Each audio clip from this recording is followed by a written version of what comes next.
Well, good evening, everyone. B Flat here. It is March 25th, about 6 p.m. my time. I just found about an hour ago notification Bobby Shafto's YM Plum passing Browns Point. Immediately, yeah, I got goose pimples on this one. Because there's a lot of stuff here from the last couple of days' observation that are more clear because there's a lot more to see down at the horizon. I'll show you the ship passing in a minute, just so we get that out of the way, but I was able to take a screenshot and then zoom in and run some contrast to really identify what we're looking at. Of course, we have the assistant keeper's quarters for the Robinson Point Lighthouse. We can see all the way down to the base of it. There's a fence in here that's white.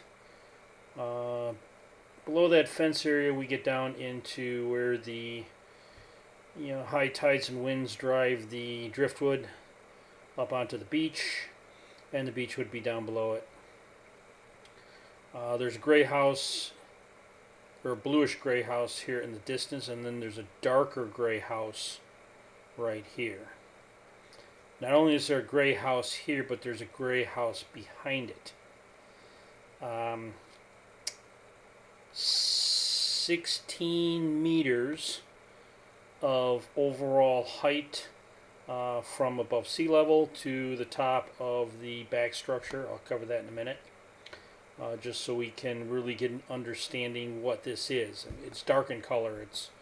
You have to have a lot of contrast, change tints in order to really identify what you're looking at. There are some other points in here, these little white pillar areas.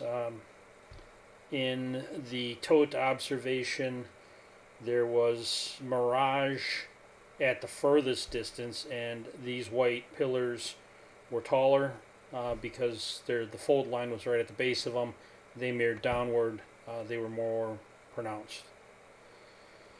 We had, it says Thurston was commenting on seeing more of the building. We definitely see more. There was a comment made about the low tide. Bobby Shafto confirmed it was low, but not that low. We'll see what that means.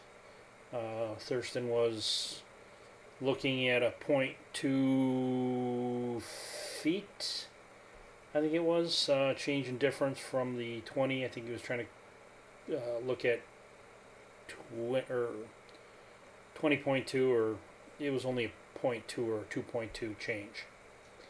Anyhow, so we can cover that in more detail later when everybody chimes in. So let's just run a quick little bit here of the vessel. I'm going to stop it and point out a couple other things for the observation. The boat is riding higher in front than in the back. There is some red paint at the base of the hull. You can kind of get some flashes of it as the ship moves. We're seeing a bow wave. Awesome. There's going to be some other things we need to consider. Like right here, underneath the yang, underneath the N and the G, there's some white stripes. There's separation below the two white stripes. This one has red down below it that we can clue in on later. But just pointing it out that we are seeing at least all the way down to the base of the white, and there's a bit of color break underneath it.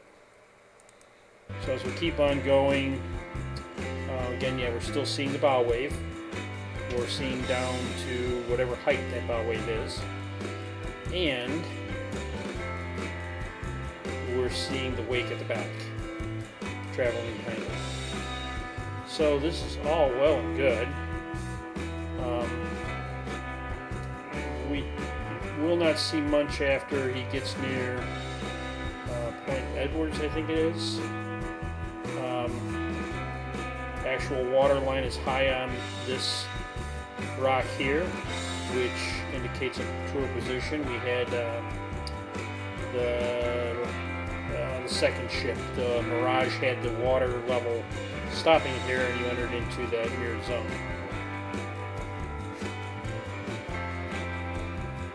So, of course, the vessel's coming in. Height here, this is at least 2 meters, probably 2¼ meters. I think the main lines, there's typically a meter in between. You know, that's about 8 to 10 feet, probably right about the size of the smaller boat that just passed. I'm going to speed this up a bit. So right here we had the line underneath the N and the G.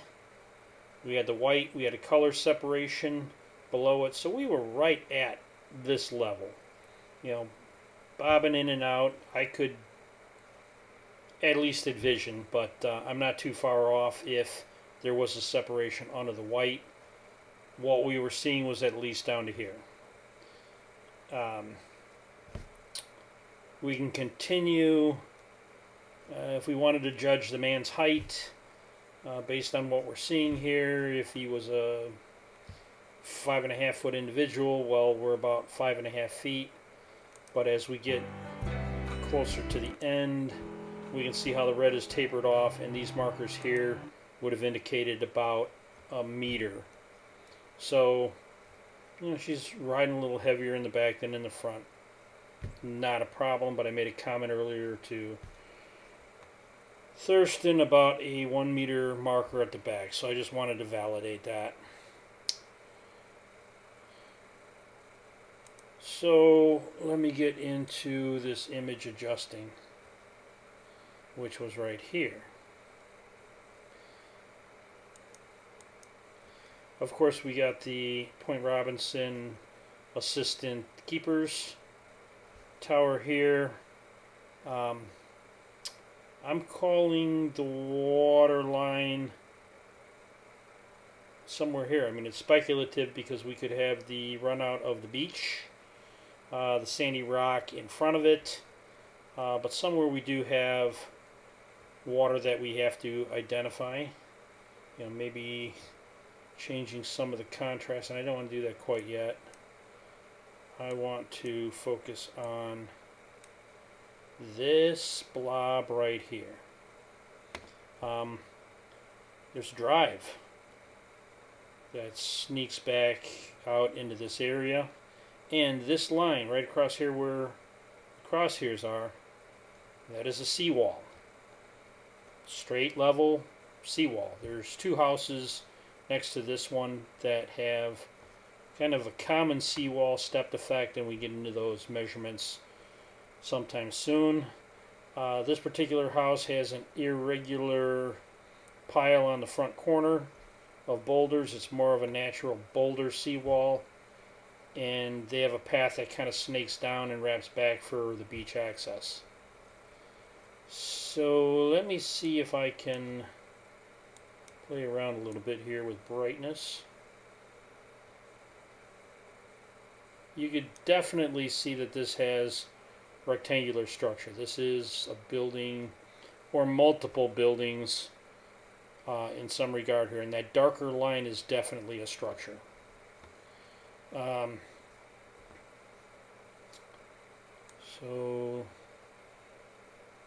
I'm not sure if I can play around with anything else that sells that point.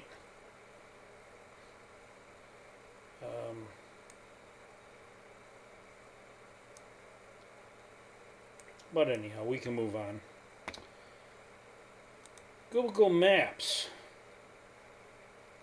So of course we've gone back from Bobby's filming location here at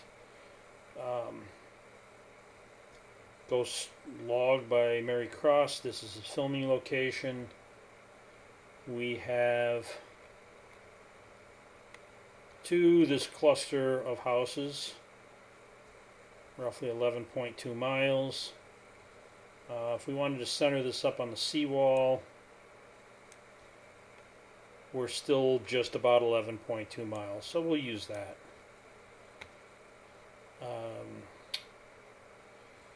Oh, did I cancel out my basic earth curve calculator? Maybe we can run that, but 11.2 miles is where we're at.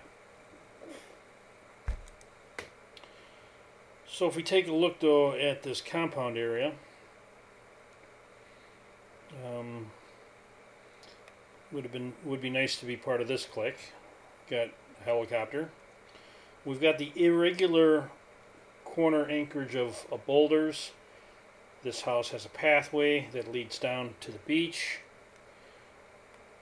These two have what would blend and look like that common level seawall in front of the rocky beach.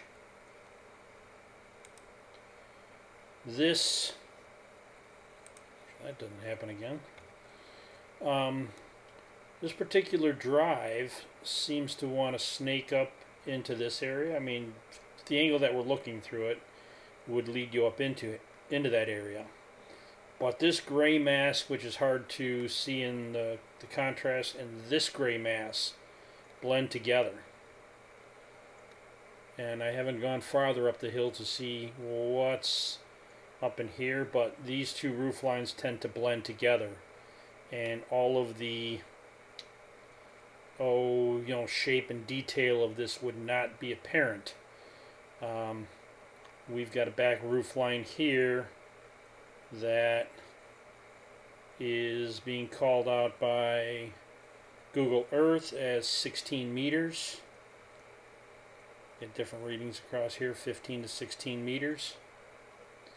This particular roof line here is coming in at 13 meters, so we're about 10 feet higher for this structure than the bluish gray roof line that we see more of in the original analysis. So I thought that was pretty cool. I mean, my assessment of this, and let's actually go into, and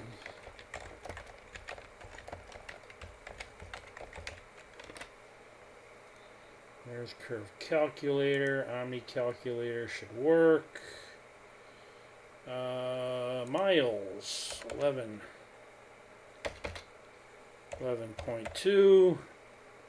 Eyesight level, 17 feet. There should be 25 feet of obstruction at that distant shoreline. If we move that up to 20 feet, I think there's been some discussions that the camera height might be higher or lower. Tide height, let's just say we drop 2 foot in tide, we're at 22. We still should have 21 feet of obscured distant shore, and yet if we're seeing to the base of this structure here, this is 10 foot above a water line. This is 4 meters. I'm going at 4 to 5. An average about 4 meters, and at the base 3 meters. So this wall is about somewhere between 3 to 5 feet tall in front of the beach area. So, I thought this was a pretty good observation. But let's see what the community thinks. Thanks for stopping in and entertaining what I have to say. Good night.